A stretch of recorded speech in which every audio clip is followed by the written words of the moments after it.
치과를 잘 양력을 보는 방법, 어떻게 보면 이제 치과 잘 선택하는 방법이겠네요.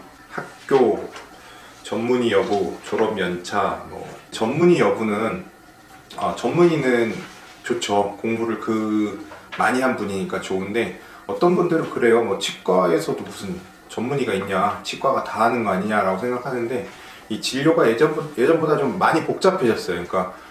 그러니까 기술도 개발되고 기구도 개발되고 술식도 나아지고 하면서 방법도 좋아지면서, 이게 한 사람이 치과에서 모든 걸 다 한다는 게 좀 많이 불가능해질 정도로 전문화된 거예요. 예.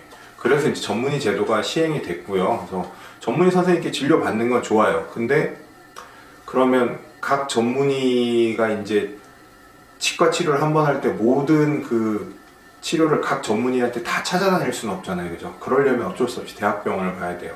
대학병원 와서 이과 진료는 여기서 받고 이과 진료는 여기서 받고 그렇게 해야 돼요.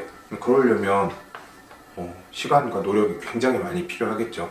제가 봤을 때는 전문의 선생님을 찾아가는 건 좋은 방법 중에 하나인데요.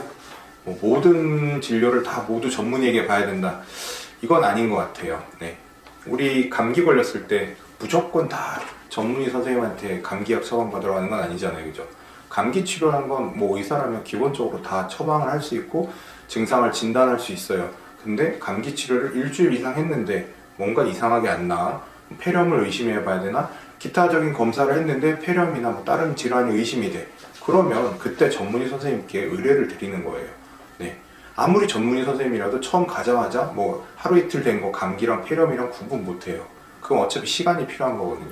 그래서 이제 치과 치료 중에 간단한 치료들은 그냥 잘하는 치과, 아는 치과 가서 하시면 돼요. 근데 거기서도 아마 이제 너무 어렵거나 복잡한 치료가 있다라면 거기서도 아마 선생님께서도 다른 전문의 선생님께 의뢰를 드리거나 할 거예요. 저도 제가 못하는 거 있으면 그냥 이제 제 친구나 후배 선생님 중에 저보다 잘하는 과 선생님들이 있거든요. 보내드려요. 가서 이거는 어려우니까 거기 가서 좀 보면 좋을 것 같아, 나보다 잘해, 그리고 보내드립니다. 네. 졸업 연차는 그 진료 경험이 좀 많은 선생님이 당연히 잘 보겠죠. 네. 그래서 이제 이게 좀 중요한 부분이 있는데요. 이제 의사가 그냥 되는 건 아니에요.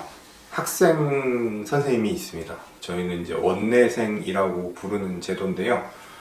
이제 치과 대학은 학제가 이제 6년이에요. 6년. 그래서 보통 이제 예과 2년, 본과 4년 이렇게 있는데, 예과 때는 이제 일반적인 그 공부를 배우고요. 본과에 와서 이제 치과에 관련된 공부들을 배우는 거고, 그때 이제 2학년, 3학년, 4학년 본과, 일반 학교로 치면 4학년, 5학년, 6학년이 되겠죠, 대학교.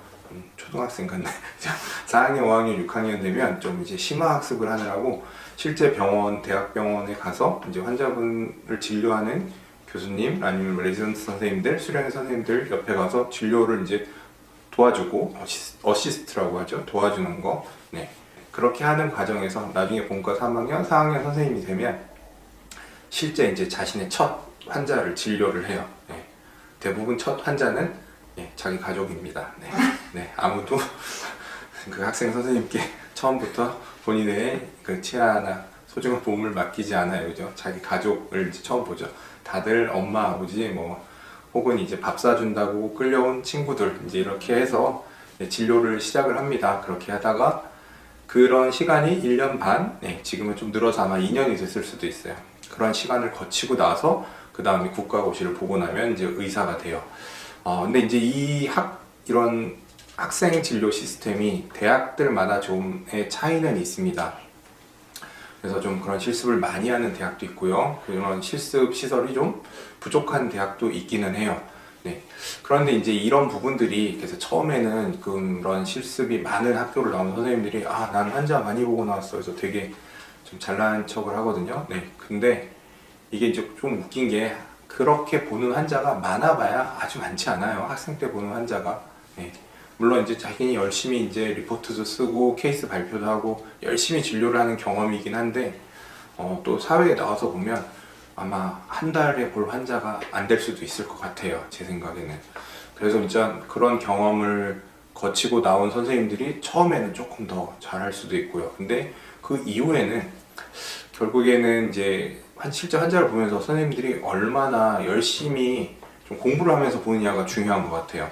네. 초기에 꼭 자기가 진료를 하나 하더라도 좀 더 잘하고 싶고 이런 욕심에 좀 열심히 공부를 하면서 다니는 선생님들이 있어요. 그런 선생님들은 졸업 연차가 좀 적더라도 네, 진료를 꼼꼼히 잘할 수 있을 거라고 생각을 하고요. 반면에 그냥 타성에 젖어 있는 사람들은 시간이 오래 지나도 뭐 발전이 없겠죠. 손기술에 약간의 발전은 있을 수 있겠지만 새로 나오는 방법이나 치료법들 이런 것들에 대해서 좀 무관심하다면 꼭 졸업 연차가 꼭 답은 아닌 것 같아요. 그죠? 그럼 환자 입장에서 이렇게 임상 경험이 많은 곳을 찾아가는 것이 더 좋을까요? 임상 경험이 많은 곳은 당연히 네, 그 과의 진료를, 그 파트의 진료를 보는 데는 중요한 것 같습니다. 네, 당연히 많이 해본 사람이 더 능숙하게 잘할 수밖에 없고, 저도 제가 1년차 때 뭐 임플란트를 했던 것과 지금을 보면 열심히 공을 들이고 했기 때문에 그때나 지금이나 뭐 결과의 차이가 없다고 하더라도 시간이나 능숙도는 많이 차이가 있는 것 같아요. 네, 그때는 뭐 한 30분, 1시간 걸렸다면 지금은 그 절반의 시간에 가능하고 그래서 경험이 많은 선생님을 찾아가는 건 좋은 방법인 것 같습니다.